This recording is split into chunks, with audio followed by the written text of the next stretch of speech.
আজকের প্রধান প্রতিবেদন। রাজধানীর উত্তরা সংলগ্ন মাইলস্টোন স্কুল অ্যান্ড কলেজ এলাকায় ভয়াবহ বিমান দুর্ঘটনা। দুর্ঘটনার পেছনের কারণ ও ব্যবহৃত যুদ্ধ বিমানের বয়স নিয়ে উঠছে নানা প্রশ্ন।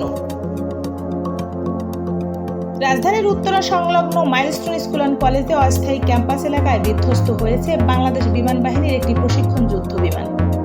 প্রাথমিকভাবে জানা গেছে বিমানটি F7MB মডেলের, যা মূলত চীনের তৈরি MiG-21 এর আপগ্রেড সংস্করণ। বিমানটি তৈরি হয়েছিল প্রায় 30 থেকে 35 বছর আগে এবং এই মডেলটির উৎপাদন বন্ধ হয়েছে প্রায় 2 দশক আগে। দীর্ঘদিন ধরে ব্যবহৃত হয়ে আসছে এই বিমানটি বর্তমানে শুধু প্রশিক্ষণের উদ্দেশ্যে সীমিতভাবে ব্যবহৃত হয়।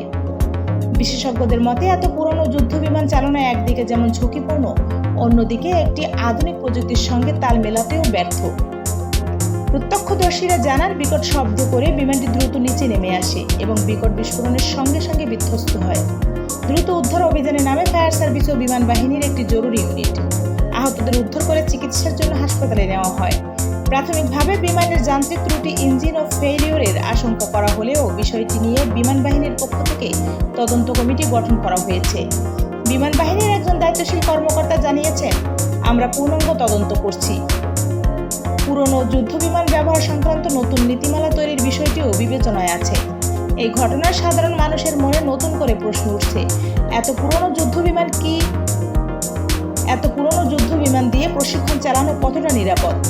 এই মর্মান্তিক দুর্ঘটনা আমাদের স্মরণ করিয়ে দিচ্ছে, যুদ্ধ বিমান নয়, প্রযুক্তি, নিরাপত্তা ও নীতিগত সিদ্ধান্তেও সময়ের সঙ্গে তাল মেলাতে না পারলে এর ফল হতে পারে ভয়াবহ। আপনি দেখছেন BIM নিউজ। আরও বিশ্লেষণ ও আপডেটের জন্য আমাদের সঙ্গে থাকুন। দেখা হবে নতুন কোনো ভিডিও নিয়ে। ততক্ষণ সুস্থ থাকুন, ভালো থাকুন, নিরাপদে থাকুন। ধন্যবাদ।